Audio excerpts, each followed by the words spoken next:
Very good morning my dear friends and students. आज की video में मैं जो शेक्सपियर के कैरेक्टर्स हैं और वो किस चीज़ के लिए जाने जाते हैं वो सब मैं आपको एक लिस्ट बनाकर दे रही हूँ, क्योंकि एग्ज़ाम में यहाँ से क्वेश्चन आते हैं कि कौन सा कैरेक्टर अपने किस चीज़ के लिए फेमस था, किस चीज़ के लिए वो कैरेक्टर जो है अपने हाई लेवल पर पहुँचा या उसका पतन का कारण बना है। और ये जो मैं आपको कराने जा रही हूँ कि देखो मैं लिखा हुआ है कि रट लो है कि ये आपको करना ही करना है, यहाँ से कहीं से भी क्वेश्चन आ जाता है।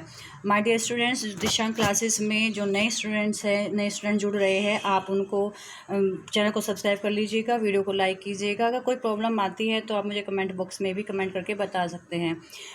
मुझे एक मेरे डियर स्टूडेंट्स है, उसने कहा कि मैम आप जो है प्लेलिस्ट बना लीजिएगा। प्लेलिस्ट बना रखी है, जैसे जैसे मैं वीडियो डालूंगी तो उसी अकॉर्डिंग नई प्लेलिस्ट बनती चली जाएंगी। अब देखिए, किंग लियर जो था वो अपनी सिंपल सिटी के लिए जाना जाता है। किंग लियर जो आप वर्क था किसका, शेक्सपियर का। वो किंग लियर जो था वो अपनी सिंपल सिटी के लिए जाना जाता है। इंपॉर्टेंट क्वेश्चन है, बार बार घूम कर आता है। Brutus for nobility in Julius Caesar. Brutus जो जाना जाता था वो अपनी नोबिलिटी के कारण जाना जाता था। नोबिलिटी के कारण ही जो है वो अपने जो जूलियस सीजर के खिलाफ खड़ा हो जाता है। तो इतना नोबल भी नहीं होना चाहिए कि उसे अपने सही और गलत की पहचान ना हो। थर्ड नंबर पर आता है Antonio for friendship in twelfth night.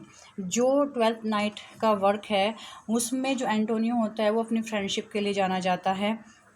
Fourth है ईगो, ये आपको सभी को पता होगा, ओथेलो में था। ये विलेनरी का रूप करता है, विलेन के रूप में काम करता है ईगो। तो ये अपनी विलेन के रूप में जाना जाता है ओथेलो में। ओथेलो आप जानते हो ग्रेट ट्रेजेडी के रूप में आती है और बहुत इंपॉर्टेंट है, यहाँ से बहुत सारे क्वेश्चन पूछे जाते हैं। मैं वीडियो धीरे धीरे बना रही हूँ जिससे आपके कुछ चीज़ें नोट्स, छोटे छोटे नोट्स बनते चले जो आपको याद करने में आसानी रहती है। एक्चुअली क्या होता है कि हमें नोट्स करेक्ट करने से अच्छा है कि नोट्स बनाने के तरीका पता होना चाहिए ताकि हम उन्हें याद करें। अगर आप उन्हें सेगमेंट वाइज याद करोगे ना तो वो याद रहता है। सेगमेंट भी, क्लासिफिकेशन भी याद करने का अलग तरीका होता है। कुछ क्वेश्चंस आपको जो है एज वाइज करने होते हैं, कुछ क्वेश्चन आपको जो है वो करेक्टर वाइज करने होते हैं, वर्क वाइज होते हैं। उसी तरह से मैं आपको दे रही हूँ, जिस तरह से मैं आपको दे रही हूँ ना उसी तरह से नोट्स बनाओ A4 साइज शीट पर और उसी तरह से आप साथ साथ याद करके चले। Miranda for beauty in the Tempest. Miranda जो थी वो टेम्पेस्ट में अपनी ब्यूटी के लिए जानी जाती है, सुंदरता के लिए जानी जाती हैं। पेरिडीटा फॉर ब्यूटी, पेरिडीटा ऑल्सो जो विंटर्स टेल में हीरोइन थी पेरिडीटा, वो भी अपनी ब्यूटी के लिए जानी जाती है। और इमोजिन फॉर फिडेलिटी इन सिम्बेलाइन, तो इमोजिन था वो फिडेलिटी के लिए जाना जाता था, यानी फेथफुलनेस के लिए जाना जाता था। डेस्डेमोना आप जानते हो ओथेलो में वो अपने डेवोशन के कारण ही उसका पतन कारण बनता है। वो बहुत डेवोटेड थी अपने हस्बैंड के प्रति और वही उसका पतन कारण भी बन जाता है। तो डेस्डेमोना जो है वो ओथेलो की हीरोइन भी थी। देखिए ये जो वर्ड है ना आपको बार बार एक कैरेक्टर मिलेंगे, लेकिन जैसे आज मैंने बताया कि कैरेक्टर किस लिए जाना जाते हैं, फिर मैं आपको ये बताऊँगी कौन से वर्क में उसका हीरो है या हीरोइन है या उसका विलेन है। तो इस तरह से, या फिर जो उसके फूल आते हैं जो फार्स करते थे, तो उस तरीके के अलग अलग तरह से आपको लिस्ट मिलती रहेगी। Lady Macbeth for fairness in Macbeth. Lady Macbeth जो थी वो फेयरनेस के कारण फेमस थी। तो अब बात करते हैं, फेयरनेस होता है क्रोध, उग्रता, से अंदर उग्रता होती है। वो चाहती थी ना कि तुरंत सारी चीज़ें मुझे मिल जाए, हर चीज़ बहुत जल्दबाजी में चाहती थी।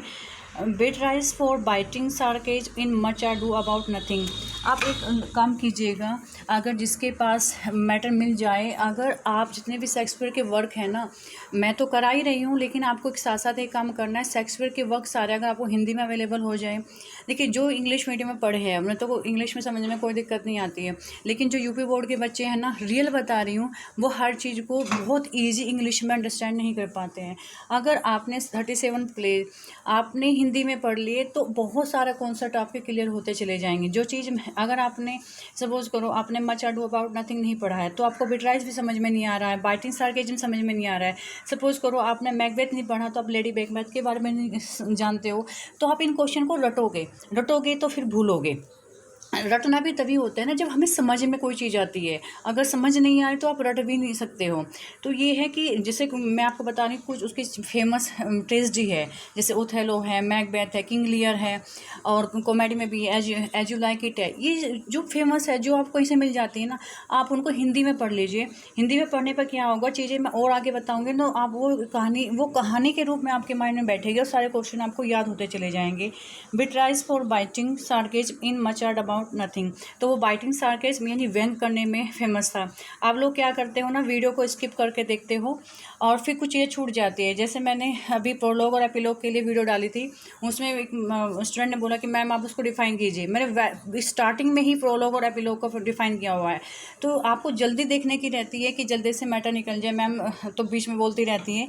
लेकिन जो मैं बोल रही हूँ ना, आपके लिए कोई ऐसी अनइम्पोर्टेंट चीज़ नहीं है। मैं आपके टाइम को अच्छे से समझती हूँ, लेकिन वीडियो को इसको मत करो बीच में कहीं ना कहीं। मैं जिस तरह से अब बीच में बता रही हूँ कि नोट्स कैसे बनाने, अब आपका मैंने एक काम दिया है कि आपको राइटर्स हिंदी में रीड करने हैं। जो नए स्टूडेंट्स हैं उनके लिए बता रही हूँ। Portia for intellectuality in the merchant of Venice.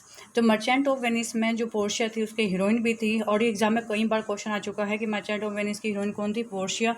और पोर्शिया जो थी वो इंटेलेक्चुअलिटी यानी जो है बुद्धिमत्ता के लिए फेमस थी। पोर्शिया की बुद्धिमत्ता के कारण ही जो है उसका जो करैक्टर होता है वो मरने से बचता है। तो माय डियर स्टूडेंट्स, ये मैंने आपको 11th करैक्टर के बारे में बताया है, उनकी जो क्या क्वालिटी थी जिसके कारण वे अपने उसमें पुलिस में जाने जाते हैं। और वीडियो को लाइक करना ना भूलें, शेयर करना ना भूलें। बाय।